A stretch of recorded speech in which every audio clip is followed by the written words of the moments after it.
Hypocrisy is mostly an attempt to hide our true selves.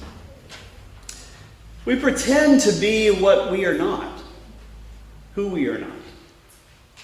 Whether we're trying to convince others or trying to convince ourselves may be too difficult sometimes to determine.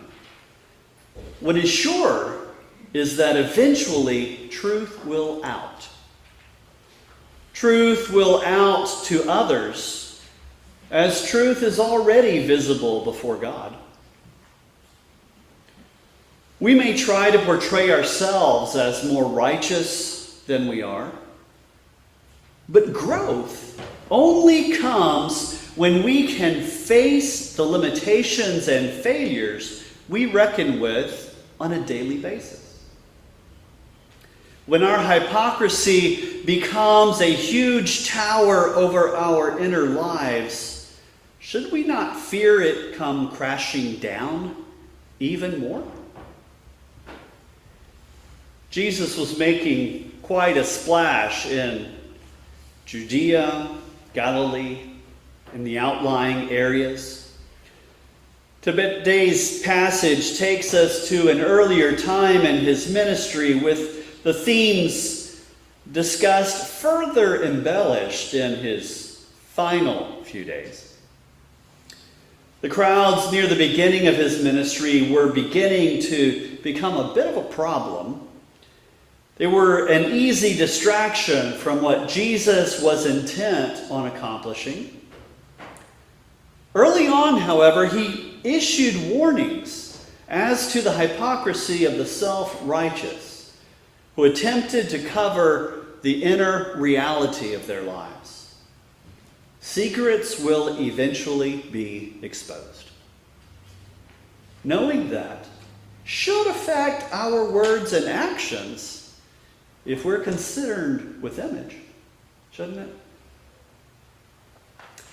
While Jesus addressed the hypocrisy of the self-righteous, some wanted to know about particular people whose suffering was above the norm.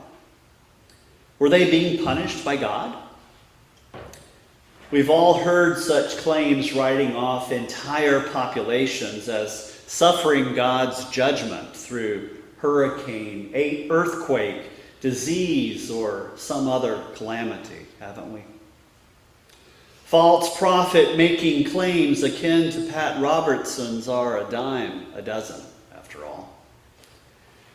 Do we believe that those who died in the collapse of the Twin Towers were the worst of sinners in New York City? Do we think for a minute that the 4 girls who died in Birmingham's 16th Street Baptist Church were of lesser worth than those who planted the bombs? Jesus called that kind of thinking bogus. Extensions of our hypocrisy, our self-righteous attitudes. Its portrait of God is completely off base. God deals with us in long-suffering patience, even when our lives seem to bear none of the fruit expected of us. Israel was forever abandoning God's purposes and direction, yet they still remain in existence. God never did wipe them out, even if they deserved it over and over and over and over again, for rebellion against their covenant. We are no different. When someone in the crowd interrupted, declaring how blessed it would have been to be Jesus' mother, he pushed back, addressing that blessing that is within our reach. They should have been listening to and obeying God. That is where life's true blessings are found. He took a hard shift from anything which might sound coddling, calling the generation of people all around him evil. They claim to seek a sign to prove Jesus' identity and mission, when the only sign they were getting was his presence in their midst. Just like Jonah running into Nineveh, with no sign to accompany him as a prophet or demand their attention to his words. He takes a 3-day journey into the city, transforms it into 1 day to get on and finish the task assigned. There was only his rushed testimony, decrying their need for a major course correction. The purpose of light is to help us find our way. We use light to illumine our paths, shoving aside all the darkness in order that we might see and live more appropriately. Hypocrisy attempts to hide our inner selves from scrutiny. Without scrutiny, however, we live as though blind to ourselves. Invited to a dinner, Jesus was critiqued for not observing religious rituals before partaking. Instead of bowing to pressure to comply with tradition, he drove to the heart of what that tradition tried to bring about. The ritual hand washing was a reminder that food was a gift of God and to be eaten with all reverence for God's commandments, separate from any non-holy aspects of our living. It was akin to our saying grace before meals. Jesus responded that the ritual was not primary. Living out God's commandments, acting in grace, confronting injustice, that is primary. It's more important to share the bounty of God's gifts with those we exclude from the table than to make noises about honoring and thanking God. If we live as though every breath and every sip of water we take belongs to God and is for the benefit of all, then each breath and sip and bite we take is a received blessing. Magical rites, proclamations over food, in no way cancel out our greedy self-indulgence. If our day-to-day actions and attitudes are disconnected from recognizing everything around us as God's gift for all of creation, then our rites, words, and rituals are completely empty.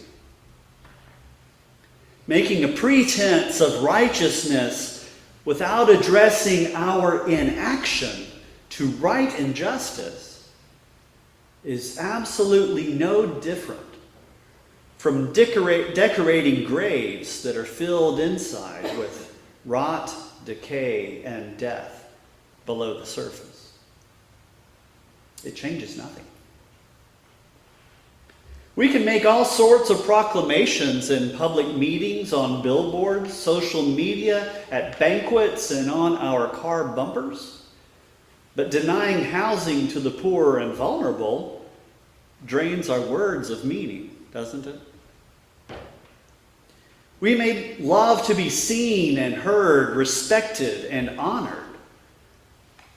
But without action to right injustice, it's all pointless. We can tithe everything down to our kitchen garden herbs, but complicity with injustice invalidates the very gifts we bring to the altar. Their purpose is to love. Their purpose is to meet the material needs of all. They might keep the lights on here, but they're designed for the common good. That was the whole point of tithing, if you recall. God's bounty brought in from the fields so that everyone could share in God's blessings. We can applaud civil rights leaders of the past, but if we retain and extend the policies of those who opposed them, our applause is empty.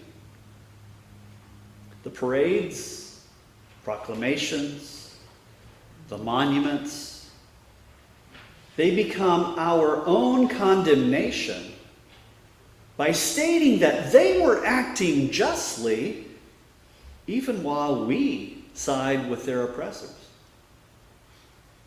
Perhaps we forget that many of those civil rights leaders in the public square were actually Christian prophets, speaking akin to the voices of Isaiah, Jeremiah, Ezekiel, Amos, Micah.